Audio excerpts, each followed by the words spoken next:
data analytics is quite diverse. You need to use a certain background to get into it.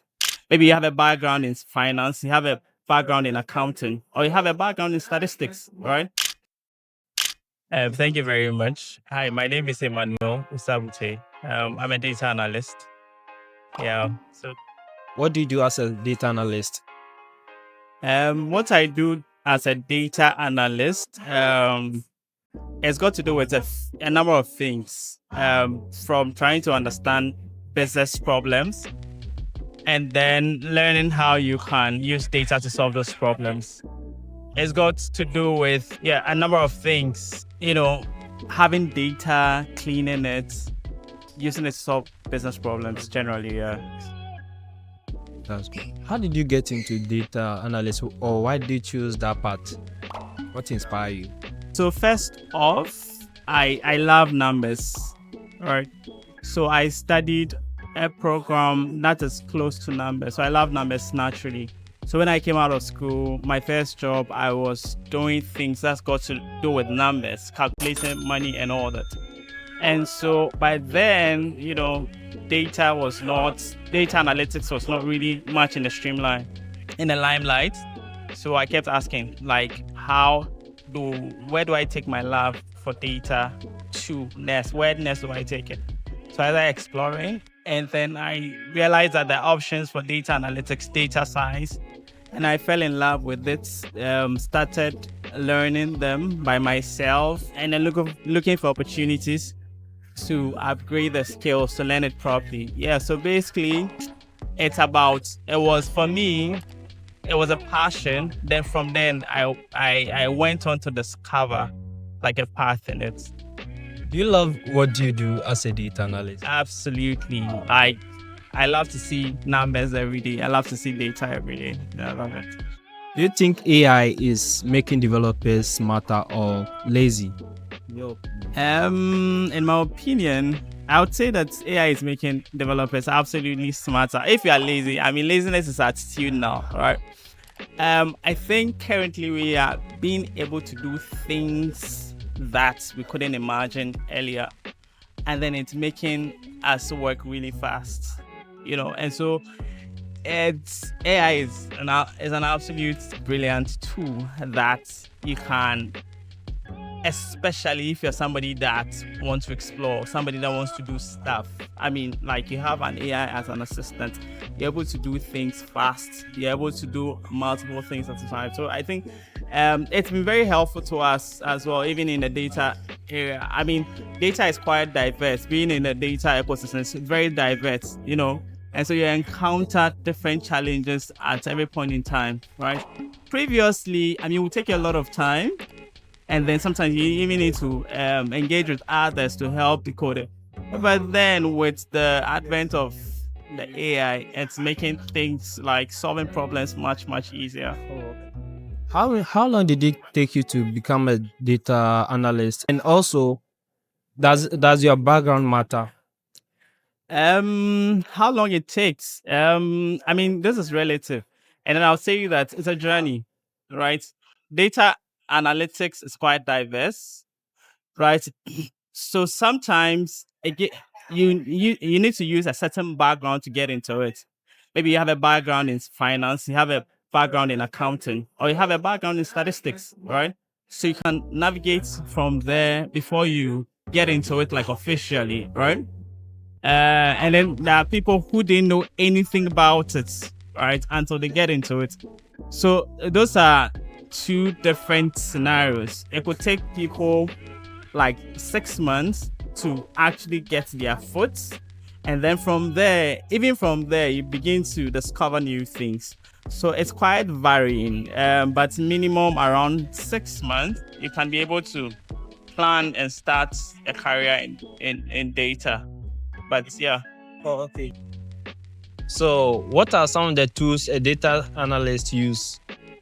Okay, data analyst, I would always say that one, it starts with having a love for numbers, right?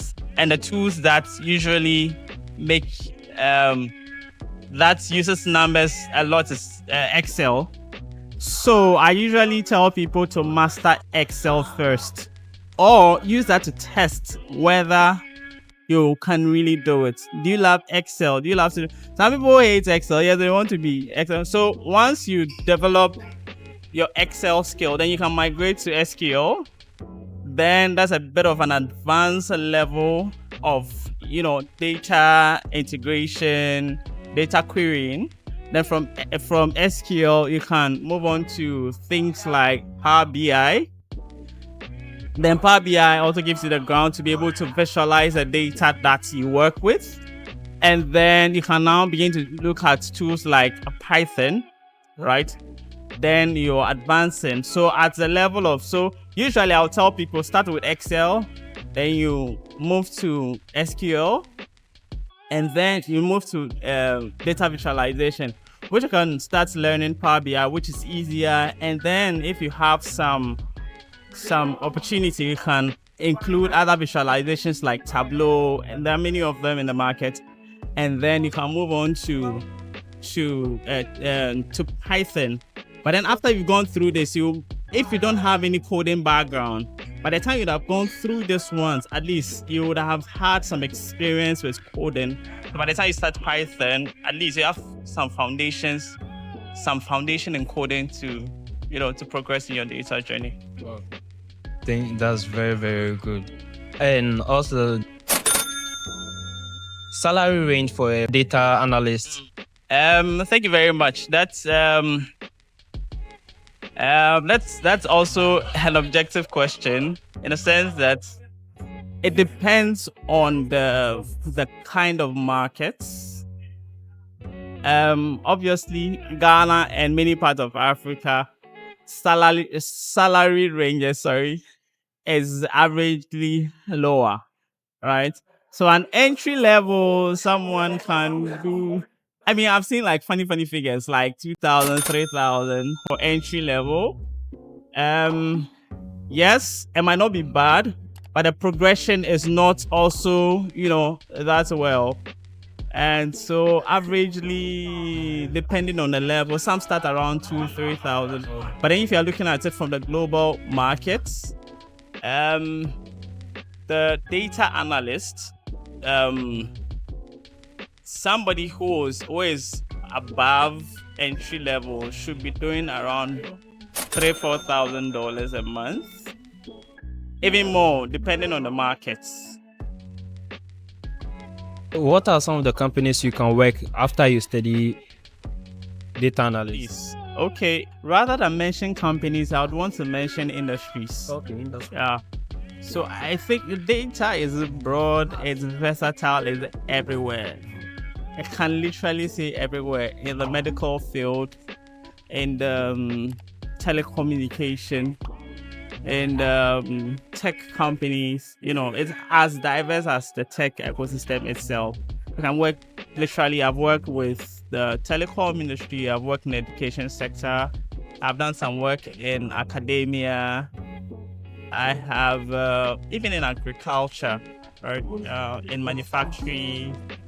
Yeah, so I mean, it's very diverse, it's very open, it gives you a lot of opportunities. That's actually why I love data, because it gives you the opportunity to fit everywhere.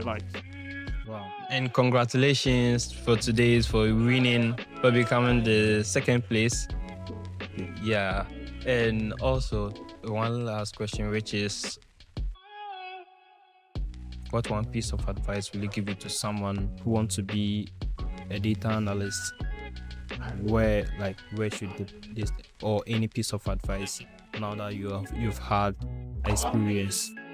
Okay, thank you very much. That's a very important question. The advice I would say is that I would say it's learning is progressive. You don't stop, right?